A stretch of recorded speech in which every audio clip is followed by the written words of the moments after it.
예, 시황맨의 주식 이야기 10월 23일 방송 시작하겠습니다. 오늘은 코스피는 올라가고 코스닥은 이제 또 빠졌는데, 코스피 같은 경우는 이번 주에 하루 빼고 다 올랐죠. 그다음에 이제 코스닥은 이틀 오르고 3일 하락하고 이런 형태가 됐고, 코스피는 주간 단위로도 이제 플러스가 난 반면에 코스닥은 이제 2주 연속 하락, 그리고 2주 동안에 이제 7% 정도 하락했어요. 그러니까 제법 크게 밀리는 흐름이 나왔죠. 그러니까 코스피하고 이제 코스닥하고 양쪽이 좀 갈렸는데, 요 내용은 제가 이제 잠시 한번 다시 설명을 드리고, 우선 이제 시장 전체에 영향을 준 내용들부터 먼저 점검을 해보면, 우선 이제 초반에는 이제 상승 출발했다가, 그러니까 미국 대선 토론 시간 다가오면서 이제 긴장감이 좀 부각이 됐죠. 그러니까 이제 대선 토론 이후에 이제 시장이 밀릴지도 몰라 이런 걱정이 좀 있었던 거예요. 그러니까 대선 토론 이후에 이제 두 후보의 격차가 줄어들어서 이게 혹시 불복 이슈가 되면 어떡하나?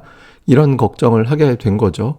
그러니까 또 일주일 앞두고 있는 상황이기 때문에, 그러니까 판도를 바꾸기 위한 어떤 별의별 변수들이 나올 수 있잖아요. 그리고 특히 바이든 쪽은 현재 추이를 유지하려고 노력하겠지만, 트럼프 같은 경우는 이 판도를 바꿔야 유리하기 때문에 다양한 어떤 변수를 그러니까 쏟아낼 가능성이 있잖아요. 그러니까 이거에 대한 어떤 부담, 이게 이제 매물을 불러오는 그런 요인이 됐고, 그 다음에 또 한 가지는 국내 확진자가 다시 100명을 훌쩍 넘어서 150명 넘어가는 그런 상황이 됐잖아요. 이렇게 되면서 다시 그 사회적 거리두기가 강화되는 거 아니냐, 이런 걱정을 하게 된 거죠. 그래서 이 부분들이 이제 초반에 상승했던 시장을 좀 제법 밀어내는 그런 요인으로 이제 작용이 됐는데, 다만 이제 150명 넘어갔던 거는 그 요양원에서 발생된 집단 감염 사례잖아요. 이게 전국적으로 확 광범위하게 퍼졌다라기보다는 이제 특정 어떤 그 시설에서 감염된 사례를 찾아낸 거기 때문에, 뭐 전국에도 막 확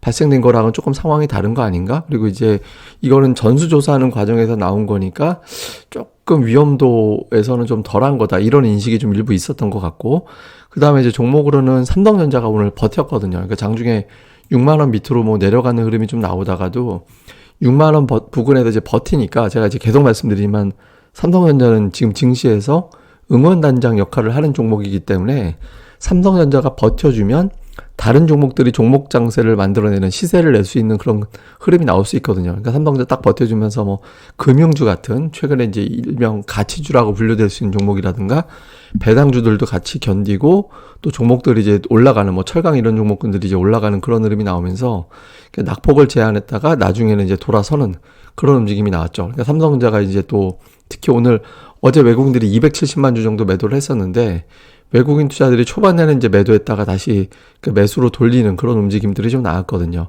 그리고 여기에 이제 최근에 리콜 이슈로 좀 고전했던 자동차주도 다시 이제 반등이 좀 나오면서, 최근에 수출주들이 이제 부진함이 나타났다 보니까 이제 이거 주도주들이 좀 꺾이는 거 아니냐, 수출주들이 꺾이면서 경기에 대한 걱정을 하는 게 아니냐, 이런 어떤 걱정이 있었는데, 이런 부분들이 좀 그 안도감을 줬죠. 삼성전자 버티고 자동차주 올라서면서 뭐 그 정도는 아니구나라고 해서 이제 매수세가 좀 가동이 돼서 견뎠죠. 이렇게 흘러가다가 이제 시간 지나가면서 미국 이제 대선 토론이 진행되면서 이제 속속 내용들이 전달해 오는데, 치열하지 않았다.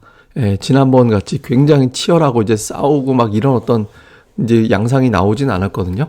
그러니까 이렇게 되면서 뭐 트럼프가 난리를 치고 그 과정에서 이제 대선 불복 이슈가 부각되고 이런 상황으로 가지 않았어요. 그리고 이제 이 토론이 만약에 이제 무난한 토론이 진행되는 경우랑 치열하게 치고받는 상황이랑 이제 어떤 변수가 있을 수 있었냐면, 이 현재 구도가 갑자기 확 흔들리는 구도가 나오는 거를 주식시장에선 싫어하는 거거든요. 그러니까 차라리 바이든이 확 앞서서 그냥 변수 없이 무난하게 이제 새로운 어떤 트럼프가 이기려면 트럼프가 이겨버리든가, 그러니까 바이든이 이기려면 이제 바이든이 확실하게 이기든가, 그러니까 어정쩡한 상황을 싫어하는 거잖아요. 근데 지금은 이제 무난한 토론이 되면 현재 지지율 추이에 그렇게 큰 변화가 없을 거다. 그러면 변동성, 변수로서의 영향력도 상대적으로 줄어들게 되잖아요. 토론 종료 후에 나왔던 여론조사 보면 바이든이 잘했다가 53%, 트럼프가 잘했다가 39%로 나왔어요. 이렇게 되면서 현재 이제 바이든이 앞서고 있는 구도에 큰 영향을 주지는 않을 것 같다.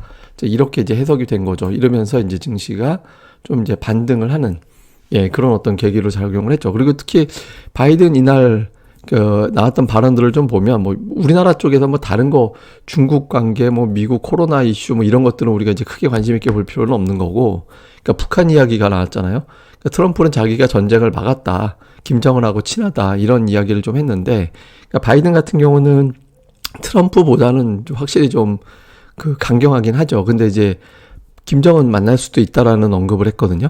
그러니까 이제 북한이 핵 능력을 축소한다면, 그러니까 핵을 포기한다라는 걸 보여준다라면 김정은 만날 수도 있다. 그러니까 이제 북한과의 관계 개선에 대해서 우리가 이제 인식했던 것보다는 조금 더 전향적이었던 것 같다. 이런 어떤 이미지를 갖게 된 거죠. 그러니까 이제 보통 이제 트럼프 같은 경우는 상대적으로 탑다운 방식, 그러니까 이제 정상 간에 만나는 쪽을 선호한 반면에 바이든은 실무자들끼리만 만날 거야. 그래서 이제 북한과의 관계 개선이 상당히 쉽지는 않을 것 같다.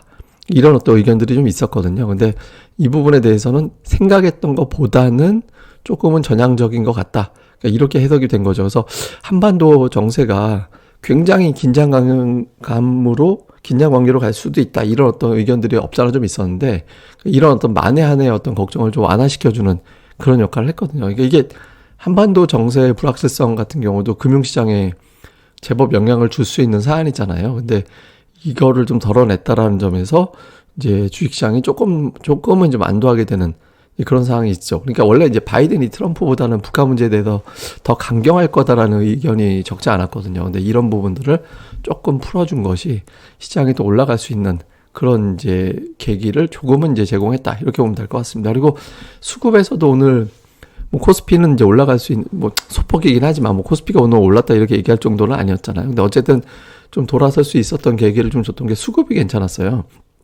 기관이 다시 매수를 했고, 그러니까 금융투자는 뭐 계속 매수를 했었는데, 금융투자 이외에는 최근에 이제 매도를 했던 뭐 투신이라든가 연기금 쪽에서 오늘 매수가 들어와서 이제 붙어줬거든요. 그리고 이제 외국인 투자자들도 초반에 이제 매도했다가, 그러니까 매도 규모 축소했다가 이제 아예 점심시간 넘어가면서부터는 이제 매수로 아예 돌아섰잖아요.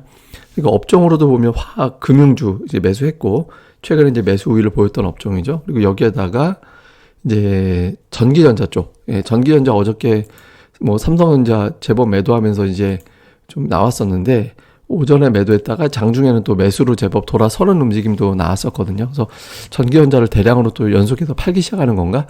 이런 걱정이 있었는데, 이런 걱정을 좀 덜어내줬죠. 이러면서 이제 삼성전자가 좀 견디는 그런데 좀 일조를 했고, 그다음에 기관은 금융, 철강, 자동차, 이제 이런 종목군들. 그러니까 이제 오늘 종목 장세 만들었던 게 포스코라든가 자동차주도 올라가고 금융주들이 제법 강하게 움직였잖아요. 이거 이제를 기관들이 이제 종목 장세를 주도를 했죠. 그러니까 이번 주에 그 국내 증시에서 공통적으로 강했던 게 이제 금융주였거든요. 그러니까 미국에서도 JP모건 이런 종목들이 주간 단위로 제법 올라갔었는데, 우리 증시에서도 이제 금융주들이 제법 괜찮았어요. 그래서 배당이라든가 또 이제 저PBR 종목들 이런 거에 또 부합되는 종목이었잖아요. 그래서 이런 것들이 이제 계속 올라가다 보니까 시장이 뭐 종목 장세 계속 돌아가나 보다 이렇게 인식이 되면 또 쉽게 하락으로 돌아서진 않거든요. 그러니까 그런 부분들이 이제 시장을 좀 끌어올리는데 일조를 했다. 이렇게 보면 될 것 같습니다. 반면에 이제 코스닥은 기관들이 오늘도 팔았고, 뭐 기관이 뭐 오늘 특히 1,000억 정도 또 매도가 나왔잖아요. 그 연기금도 제법 나오고 보험 투신 다 골고루 다 매도 나와서 물량 부담을 좀 안겨준 데다가, 그리고 이제 또 양도세 이슈가 좀 쉽게 정리가 안 되고 있잖아요. 뭐 외국인들은 초반에 매도했다가 이제 나중에 매수로 붙으면서 이제 이게 좀 줄이긴 했지만, 어쨌든 이제 그 기관들의 매도에다가 양도세 문제가 쉽게 정리가 안 되고 있죠. 특히 이제 지금 기재부에서 계속해서 3억 원 기존 안에 대해서 계속 고수를 하는 그런 태도를 보이고 있다 보니까, 이게 밀렸을 때, 그러니까 코스피 같은 경우는 이제 밀렸을 때 이렇게 매수가 딱 붙어가지고 이제 올리는 형태를 보이는데, 물론 이제 그 올리는 종목군들이 이제 중성주 쪽이 아니라 저 PBR죠. 기관들이 선호하는 종목군들. 그러니까 이런 종목군들에 붙어서 이제 주가가 올라가는 그런 모습을 좀 보이는데, 이제 반면에 이제 코스닥 같은 경우는 이제 그런 매수세가 가동이 안 되잖아요. 그러니까 이제 쉽게 매수가 붙지 못하고 있죠. 그리고 최근에 9일 중에서 코스닥 같은 경우는 이틀 정도 올라가긴 했지만, 최근 9일 중에서 8일이 하락 종목이 더 많거든요. 이게 뭐냐면 이건 그러니까 코스피는 또 저렇지도 않아요. 근데 코스닥이 저렇다라는 거는 양도세라는 변수를 상당히 좀 의식하고 있다. 그러니까 이런 부분들을 나타내고 있는 거거든요. 그래서 여기에 대한 어떤 우려 이런 것들이 좀 더해진 것 같습니다. 그래서 이제 이번 주에 코스닥은 이제 양도세 이슈가 좀 발목을 잡았다 이렇게 이제 보면은 될 것 같습니다. 근데 이제 다음 주는 이제 대선전이라서 변동성은 계속 이어질 수도 있습니다. 근데 이제 다만 제가 이제 아침에 조금 잘못 설명을 드렸는데 뭐냐면 우리나라 이제 패턴이 대선 전까지는 계속 증시가 약해요. 예, 대선 증시 전까지 시장이 좀 약했다가 직전 한 열흘 정도 남았을 때는 한 일주일 정도 남았을 때 제가 일주일 전까지 약했다가 그러니까 전주에 약했다가 이제 뭐 그렇게 표현을 들었는데 그게 제가 이제 전주를 날짜를 잘못 봤더라고요. 그러니까 직전에는 이제 바로 하락 쭉 하다가 직전에 살짝 올라갔다가 대선 직후에 또 다시 조금 변동성 나오다가 한 열흘 정도 지나가면 그때부터 올라가고 이런 경향을 좀 보였었거든요. 증시 평균적으로 막 이제 데이터를 뽑아봤더니 그러니까 그런 데이터가 나왔어요. 근데 어쨌든 이제 조금 그 증시에 대한 어떤 대선에 대한 어떤 긴장도는 다음 주에 나오긴 하겠지만 두 가지 패턴. 그러니까 과거에 이제 증시가 이제 전까지 계속 내려가다가 직전 주에는 오히려 조금 이제 완화가 되는 변동성이 완화가 되는 그런 경향이 있었거든요. 그리고 코스닥이 2주 연속해서 하락했는데 올해 들어서 저도 이게 지금 되게 궁금한 대목인데 코스닥이 올해 들어서 3주 연속 하락한 사례가 없어요. 그러니까 3월에도 그 증시가 폭락할 때도 2주 하락했다가 한 주 반등 나오고 또 하락하고 이런 형태를 보였었거든요. 그러니까 작년도에는 3주 빠진 적이 있긴 했는데 어쨌든 올해 들어서는 3주 하락한 적이 없었거든요. 그러니까 이제 코스닥이 다음 주에 이제 돌릴 수 있을 거냐. 요 흐름이 되게 이제 주목받는 사안이 되는 거죠. 그래서 다음 주에 요 부분들이 이제 나와서 이제 좀 반등이 나올지 요거를 좀 봐야 될 것 같은데 지금은 이제 시황도 시황이지만 뭐 이런 어떤 통계 가지고 오른다 내린다 우리가 이제 이걸 보는 것도 중요하지만 이거보다는 이제 종목 장세가 계속 어쨌든 만들어지고 있거든요. 그러니까 삼성전자가 견뎌주면서 그러니까 종목 장세가 이제 만들어지고 있는데 이번 주 철강, 금융 이런 것들 강세에 나왔잖아요. 실적, 배당, 저평가.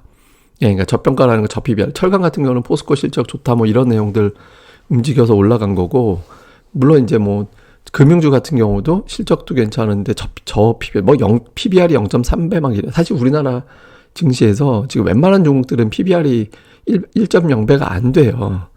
예, 그러니까 뭐 자산으로 따지면 대부분 저평가하긴 하지만 극저 PBR 종목들 있잖아요. 그러니까 이런 종목군들이 최근 들어서 이번 주 들어서 강세를 보였거든요. 그래서 요게 이제 하나의 어떤 기조가 이제 다음 주에도 좀 이어질 가능성도 있습니다. 근데 이제 다만 지금 보면 그동안에 어떤 쉬었던 어떤 수출주라든가 이런 것들이 자동차가 이제 리콜 사태 이후에 이제 쉬었다가 오늘 장에서 돌아서는 그런 움직임들이 좀 나왔거든요. 그래서 그리고 오늘 하이닉스도 종가 쪽에서 조금 상승폭이 둔화되긴 했지만 삼성전자, SK하이닉스와 자동차가 동시에 다 올랐던 경우가 좀 제법 오래간만에 나온 현상이거든요. 그래서 이런 것들이 이제 다음 주에 다시 그 반격을 좀 이끌어낼지 이게 좀 관건인 것 같습니다. 그래서 지금은 이제 앞서 말씀드린 대로 양도세 문제가 이제 깔끔하게 정리되지 않았기 때문에 지금은 개인 비중이 높은 그런 종목군들이 막 랠리를 만들어내고 이러기가 쉽지가 않아요. 이거보다는 기관 외국인들의 매수가 붙은 실적 종목군들, 이런 종목군들 중심으로 주가가 좀 활발하게 종목 장세가 만들어질 가능성이 높아서 다음 주에도 이제 그런 어떤 수급적인 부분들, 이런 것들을 좀 잘 체크해서 보시는 게 좋지 않을까. 이렇게 봐야 될 것 같습니다. 그러니까 지금 최근 들어서 보면 신용이 이제 꾸준하게 이제 감소하는 그런 모습들이 나타나고 있거든요. 그러니까 신용이 특히 많이 감소한 종목들은 꼭 한번 챙겨보시는 게 시황상에는 좀 도움이 될 것 같습니다. 그래서 이런 부분들 잘 집중적으로 보시면 좋을 것 같습니다. 그리고 이제 코스닥 쪽에서도 이번 주에는 사실 하락 종목 수가 많은 국면이 2주 연속해서 지금 계속 이어진 거잖아요. 근데 대신 이제 반등하는 종목이 조금씩 늘기 시작했죠. 예, 그러니까 조금씩 이제 어제 같은 경우, 그러니까 이틀 전 그제인가요? 그러니까 그제 같은 경우는 10월 5일 이후에 상승 종목이 가장 많았던 날도 하루 정도 나왔었거든요. 그래서 근데 다음 주에는 아마 조금 더 어쨌든 반등 시도하는 종목군들이 조금 더 이제 나올 가능성이 있습니다. 그래서 그런 어떤 종목들까지 포함을 해서 근데 실적은 좋은데 이제 시장 분위기 때문에 이제 그냥 괜히 빠진 종목들이 있거든요. 그러니까 이런 것들 좀 계속해서 집중해서 잘 보시면 도움이 될 것 같습니다. 예, 그럼 또 오늘 하루 또 잘들 보내시고요. 저는 또 다음 방송에서 뵙겠습니다. 감사합니다.